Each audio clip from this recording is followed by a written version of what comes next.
Hi all, welcome to study win PSC. ഈ കഴിഞ്ഞ ദിവസം, അതായത് 28/4/2025 നടന്ന വില്ലേജ് ഫീൽഡ് അസിസ്റ്റന്റ് എക്സാമിനേഷൻ്റെ മാത്സ് ക്വസ്റ്റ്യൻസ് ആണ് ഡിസ്കസ് ചെയ്യുന്നത്.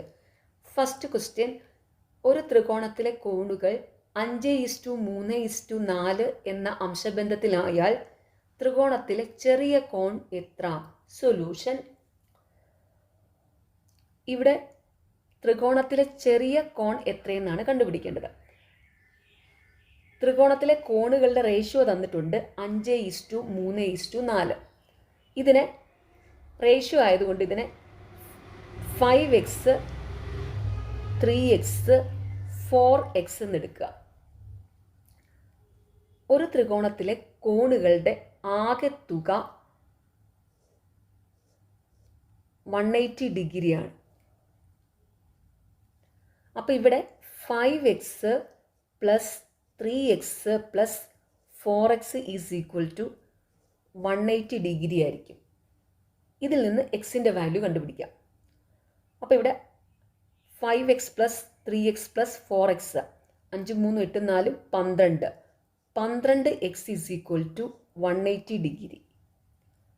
Therefore, x = 180 degree divided by 12 is equal to 15 degree. എക്സിൻ്റെ വാല്യൂ 15 ഡിഗ്രി എന്ന് കിട്ടി. അപ്പോൾ ഇവിടെ ചെറിയ കോൺ എത്രയെന്നാണ് കണ്ടുപിടിക്കേണ്ടത്. അപ്പോൾ ഇവിടെ 3xൽ എക്സിൻ്റെ വാല്യൂ സബ്സ്റ്റിറ്റ്യൂട്ട് ചെയ്താൽ മതി. 3x = 3 × 15 degree. 45 ഡിഗ്രിയാണ് ഇവിടുത്തെ ചെറിയ കോണിൻ്റെ അളവ്. ഇനി വലിയ കോണിൻ്റെ അളവാണ് ചോദിച്ചിരിക്കുന്നതെങ്കിൽ ഇവിടുത്തെ 5xൽ എക്സിൻ്റെ വാല്യൂ കൊടുക്കുക. ഇനി 3 കോണിൻ്റെ അളവുകളാണ് കണ്ടുപിടിക്കേണ്ടതെങ്കിൽ ഈ തന്നിരിക്കുന്ന 5x 3x 4x ഇതിൽ എക്സിൻ്റെ വാല്യൂ സബ്സ്റ്റിറ്റ്യൂട്ട് ചെയ്യുക. ഓക്കെ, അപ്പോൾ ഇവിടുത്തെ ആൻസർ ഓപ്ഷൻ ഡി ആണ്. അടുത്ത ചോദ്യം: z = x + yയിൽ x = -10 y = 3 ആയാൽ z എത്ര? സൊല്യൂഷൻ: ഇവിടെ ഈ തന്നിരിക്കുന്ന ഇക്വേഷനിൽ എക്സിൻ്റെയും വൈയുടെയും വാല്യൂ കൊടുത്ത് സോൾവ് ചെയ്താൽ മതി.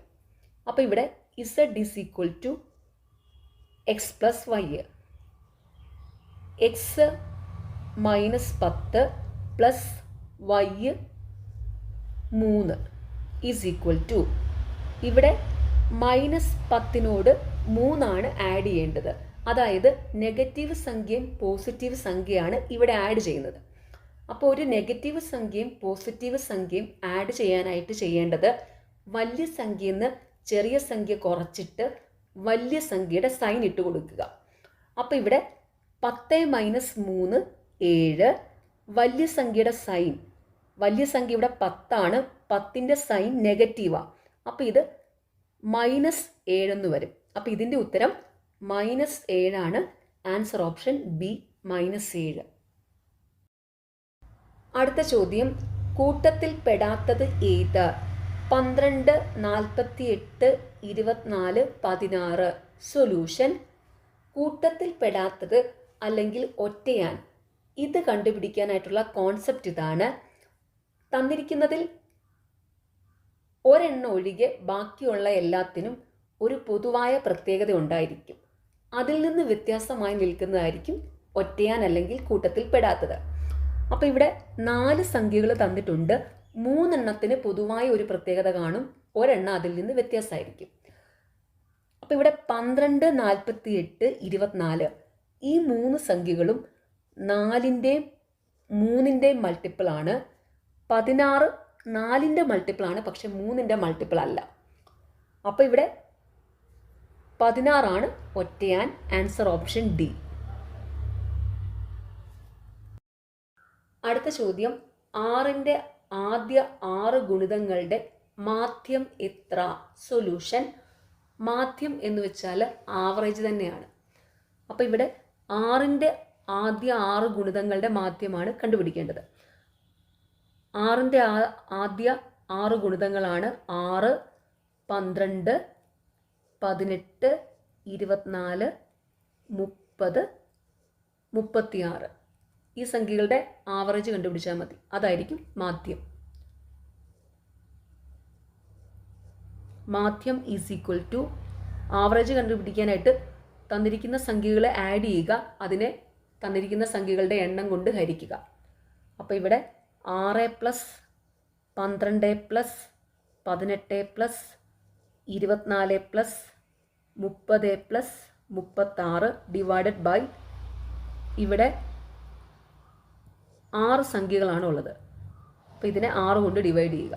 അപ്പോൾ ഇത് ഈസ് ഈക്വൽ ടു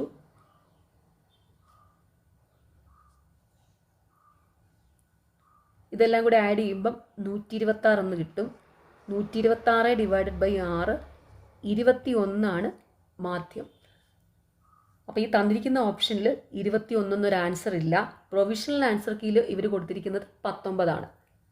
അപ്പോൾ അതുകൊണ്ട് ഈ ക്വസ്റ്റ്യൻ ഫൈനൽ ആൻസർ കീയിൽ മിക്കവാറും ഡിലീറ്റ് ആവും. ഇവിടുത്തെ ആൻസർ 21.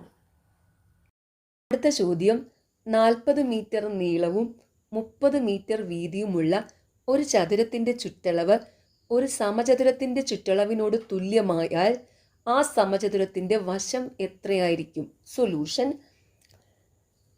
ഇവിടെ ഒരു ചതുരത്തിൻ്റെ നീളവും വീതിയും തന്നിട്ടുണ്ട്. ആ ചതുരത്തിൻ്റെ ചുറ്റളവ് ഒരു സമചതുരത്തിൻ്റെ ചുറ്റളവിനോട് തുല്യമായാൽ ആ സമചതുരത്തിൻ്റെ വശം എത്രയായിരിക്കും എന്നാണ് കണ്ടുപിടിക്കേണ്ടത്. അപ്പം ഒരു ചതുരത്തിൻ്റെ ചുറ്റളവ് കണ്ടുപിടിക്കാനുള്ള ഫോർമുലയാണ് 2 × L+B. L ലെങ്ത് നീളം, B ബ്രെഡ്ത്ത് വീതി. അപ്പോൾ ഈ ചതുരത്തിൻ്റെ ചുറ്റളവ് ഒരു സമചതുരത്തിൻ്റെ ചുറ്റളവിനോട് തുല്യമാണ്. സമചതുരത്തിൻ്റെ ചുറ്റളവ് കണ്ടുപിടിക്കാനുള്ള ഫോർമുലയാണ് 4A. A വശത്തിൻ്റെ നീളമാണ്. അപ്പോൾ ഇവിടെ ലെങ്ത് തന്നിട്ടുള്ളത് 40 മീറ്റർ, ബ്രെഡ്ത്ത് 30 മീറ്റർ. ലെങ്തിൻ്റെ ബ്രെഡ്ത്തിൻ്റെ വാല്യൂ ഈ ഇക്വേഷനിൽ സബ്സ്റ്റിറ്റ്യൂട്ട് ചെയ്ത് എയുടെ വാല്യൂ കണ്ടുപിടിക്കുന്നതായിരിക്കും വശത്തിൻ്റെ നീളം.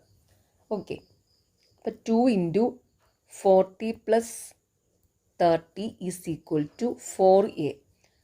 40, 30, 70. 70 × 2 140 is equal to 4A. Therefore A is equal to 140 divided by 4 is equal to 35 metre. വശത്തിൻ്റെ നീളം 35 മീറ്റർ ആണ്. Answer option A.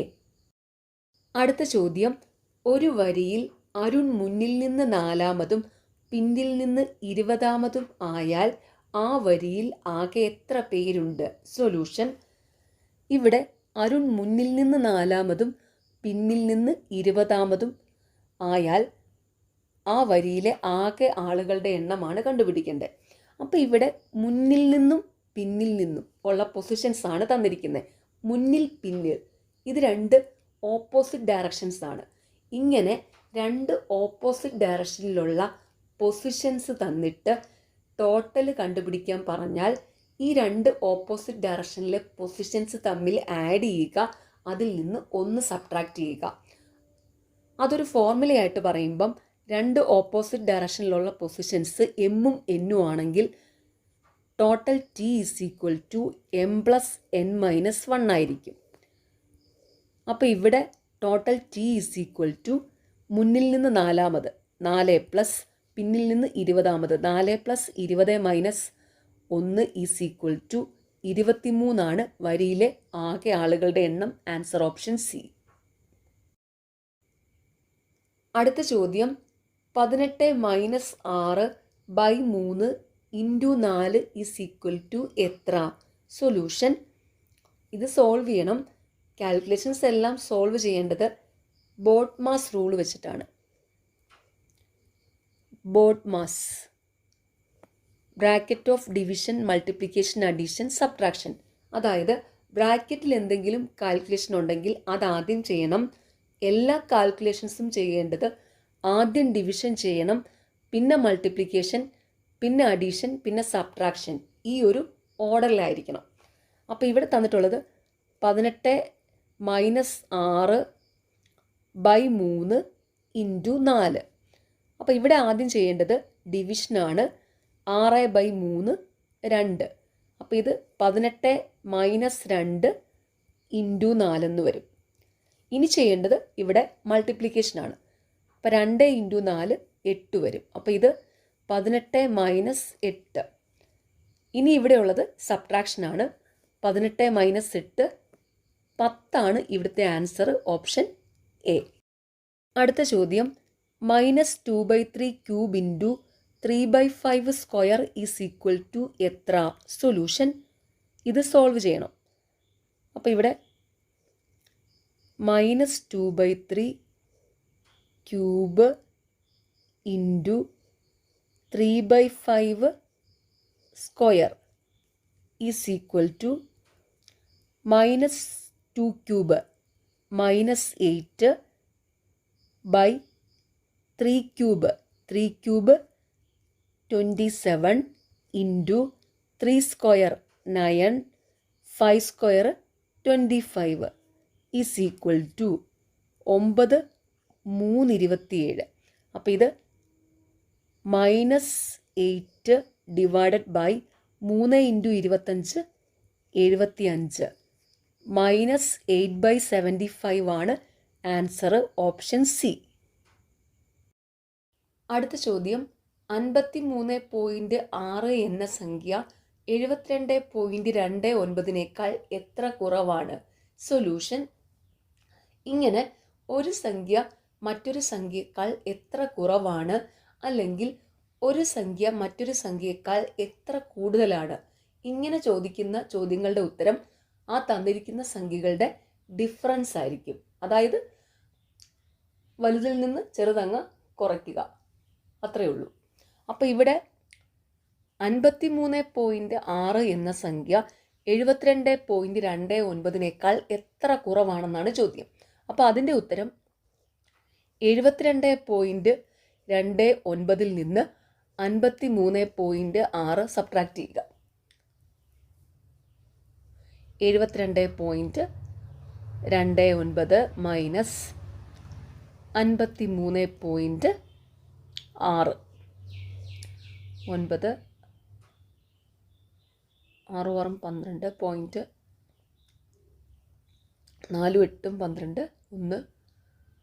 4 8 12 1 6 7 - 6 1 18.69 ഇവിടുത്തെ answer, option B. Last question, 1 2 4 എന്ന സംഖ്യാശ്രേണിയിലെ 10ാം പദം എത്ര? സൊല്യൂഷൻ. ഇവിടെ 1 2 4 എന്ന ശ്രേണിയിലെ 10ാം പദം എത്രയെന്ന് കണ്ടുപിടിക്കണം. 1 2 4, അതായത് 1 × 2 2, 2 × 2 4, ഇങ്ങനെയാണ് ഈ സീരീസ് വന്നിട്ടുള്ളത്. അതായത് 2 കൊണ്ട് ഗുണിച്ചാണ് ഈ സീരീസ് വന്നിട്ടുള്ളത്. അപ്പോൾ ഇതൊരു സമഗുണിത പ്രോഗ്രഷൻ അല്ലെങ്കിൽ ജോമെട്രിക് പ്രോഗ്രഷനാണ്. ഒരു പർട്ടിക്കുലർ നമ്പർ കൊണ്ട് ഗുണിച്ചു പോവുകയാണെങ്കിൽ അതൊരു സമഗുണിത പ്രോഗ്രഷൻ ആയിരിക്കും. അപ്പോൾ ഇവിടെ 2 കൊണ്ട് ഗുണിച്ചാണ് ഈ സീരീസ് വന്നിട്ടുള്ളത്. അപ്പോൾ ഇതൊരു സമഗുണിത പ്രോഗ്രഷനാണ്. സമഗുണിത പ്രോഗ്രഷനിലെ n-ാം പദം കണ്ടുപിടിക്കാനുള്ള ഫോർമുലയാണ് n-ാം പദം an is equal to a × r⁻n−1. ഇവിടെ a ആദ്യ പദം, r കോമൺ റേഷ്യോ അല്ലെങ്കിൽ പൊതുഗുണിതം, n സംഖ്യകളുടെ ആകെ എണ്ണം. അപ്പോൾ ഇവിടെ a ആദ്യ പദം a is equal to 1. r എന്ന് വെച്ചാൽ പൊതുഗുണിതം അഥവാ കോമൺ റേഷ്യോ. പൊതുഗുണിതം ഇവിടെ 2 ആണ്. 2 കൊണ്ട് മൾട്ടിപ്ലൈ ചെയ്താണ് ഈ സീരീസ് വന്നിട്ടുള്ളത്. ഇനി r കണ്ടുപിടിക്കാനായിട്ടൊരു ഫോർമുലയുണ്ട്. ഫോർമുല ഇതാണ്, r is equal to T2/T1. ഇവിടെ പ്രത്യേകിച്ച് കണ്ടുപിടിക്കേണ്ട, ഈ സീരീസ് കാണുമ്പോഴേ അറിയാം 2 കൊണ്ട് മൾട്ടിപ്ലൈ ചെയ്താണ് വന്നിട്ടുള്ളതെന്ന്. ഓക്കെ, n സംഖ്യകളുടെ ആകെ എണ്ണം. ഇവിടെ 10ാം പദമാണ് കണ്ടുപിടിക്കേണ്ടത്. അപ്പോൾ ഇവിടെ n 10 ആയിരിക്കും. വാല്യൂ സബ്സ്റ്റിറ്റ്യൂട്ട് ചെയ്യുക. A10 is equal to 1 into R2 raise to n-1 10 minus 1 is equal to 1 into 2 raise to 10 minus 1 9 2 raise to 9 2 raise to 9 is equal to 2നെ 9 പ്രാവശ്യം മൾട്ടിപ്ലൈ ചെയ്യുക 2 into 2 into 2 into 2 into 2 into 2 into 2 into 2 into 2 2 2 4 4 2 8 8 2 16 16 2 32 32 2 64 64 2 128 128 2 256 256 2 512 answer option A. Okay, നിങ്ങൾക്ക് ഈ channel ഇഷ്ടപ്പെടുന്നുണ്ടെങ്കിൽ subscribe ചെയ്യണം, support ചെയ്യണം. Thank you.